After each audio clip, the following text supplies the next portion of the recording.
Assalamualaikum warahmatullahi wabarakatuh. Hai anak-anak, apa kabar semuanya? Kita bertemu lagi ya dalam pembelajaran video daring.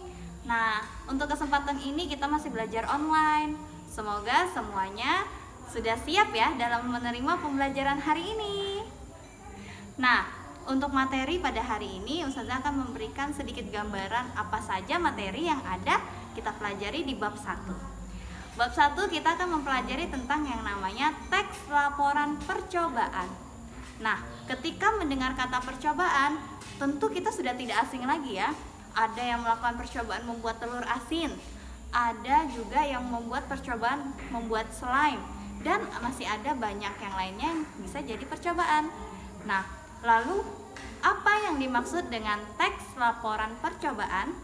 Teks laporan percobaan adalah suatu teks yang berisi tentang paparan yang berupa tujuan, proses, dan hasil suatu percobaan.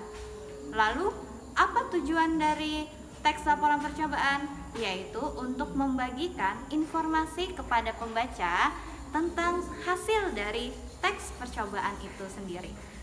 Setelah kita tahu definisi, kita akan belajar tentang yang namanya struktur dalam teks laporan percobaan. Ada berapa? Nah, yang pertama yaitu judul. Nah, penting kita membuat judul biar kita tahu percobaan apa yang akan kita lakukan. Contoh, misalnya pembuatan slime tanpa boraks. Nah, contohnya. Nah, yang kedua yaitu tujuan. Untuk apa kita lakukan percobaan ini? Kita harus tuliskan dalam bagian tujuan. Yang ketiga yaitu bahan dan alat. Kita tidak bisa membuat percobaan jika tidak ada bahan dan alat. Harus ada bahan dan alat yang harus kita siapkan untuk membuat suatu percobaan. Yang keempat yaitu langkah-langkah. Nah, dalam langkah-langkah sendiri kita harus tahu langkah awal sampai dengan langkah terakhir. Akan ada tahapan-tahapan dalam membuat langkah-langkah. Lalu yang kelima yaitu hasil percobaan.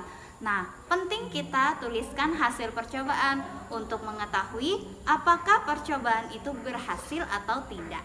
Setelah kita mengikuti langkah awal sampai dengan langkah terakhir. Setelah hasil percobaan, kalian membuat yang namanya simpulan atau kesimpulan. Yaitu mengapa harus ada kesimpulan? Yaitu kita simpulkan dari awal sampai akhir mengapa ada tujuan dalam pembuatan slime dan hasil akhirnya. Nah, seperti itu. Untuk contohnya lagi, Ustazah akan berikan di dalam modul yang harus kalian download. Syukur-syukur kalau bisa kalian print ya. Nah, untuk selanjutnya pembelajaran ini kalian bisa download modul dan membaca di dalamnya. Itu saja pembelajaran hari ini. Semoga semuanya sudah menulis dalam buku catatan. Nanti akan Ustazah periksa ketika masuk sekolah. Sekian dari Ustazah. Wassalamualaikum warahmatullahi wabarakatuh.